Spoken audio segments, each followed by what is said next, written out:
Bonjour à tous, nous sommes donc le vendredi 24 juin 2011.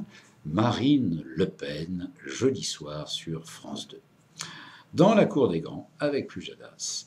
Nouvelle émission pour nouveau look des fachos, nouvelle respectabilité pour la famille Le Pen, un parterre assez jeune pour que la caméra se promenant sur l'Assemblée ne tombe pas sur la vieille garde du FN, tous les anciens de l'OS, retirés en PACA, mais qui ont quitté soit le FN, soit notre monde. Un moment sympathique avec une femme au mieux incompétente et au pire ridicule, notamment sur le projet économique et la sortie de l'euro.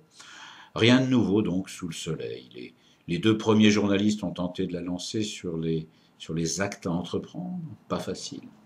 Enfin, une émission avec de grands moments d'humour, comme quand Madame Le Pen a dit que Gilbert Collard pourrait tout à fait être ministre de la Justice. Gilbert Collard, qui avait tenté, lors des dernières municipales, de gagner ma ville de naissance, Vichy. Gilbert Collard, l'avocat des causes perdues et des défaites assurées, va donc s'occuper de son comité de soutien. Rien que cette décision devrait rassurer les démocrates sur la possibilité de victoire pour le FN au regard des défaites accumulées de Collard. Un débat avec Cécile Duflot qui montre l'évidence de la poudre aux yeux poujadiste, l'évidence de l'argument contre la démagogie.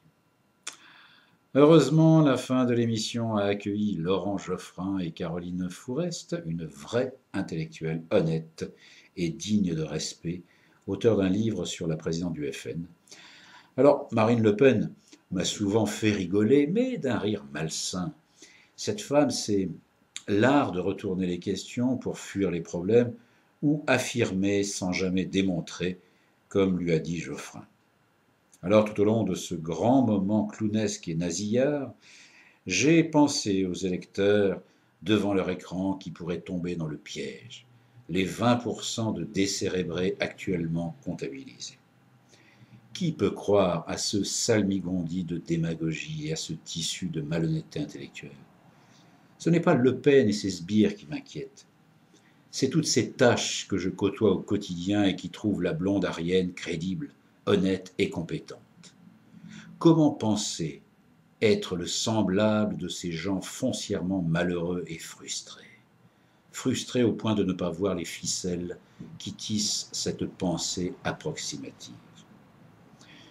Sans vouloir jouer les intellos, je me rappelle quelques bases de la réflexion que nos ancêtres grecs avaient décrit, la fameuse maïeutique, l'art d'accoucher les esprits. A-t-on progressé dans la réflexion humaine pour se laisser abuser encore en 2011 par une imposture intellectuelle telle que Marine Le Pen ? Le principe de tous les fachos dans tous les pays est d'avoir un discours simple avec comme point de départ des vérités incontournables qui subissent des raccourcis dans la suite de la démonstration pour arriver en conclusion à des contresens. Si le fameux processus appris par les lycéens, thèse, antithèse, synthèse, était une règle de vie, Marine Le Pen serait à 0,5% dans les sondages en voyant large. Il va falloir cohabiter avec cette meute de franchouillards qui risque d'être séduite rapidement par la succursale du FN tenue de main de maître par Claude Guéant.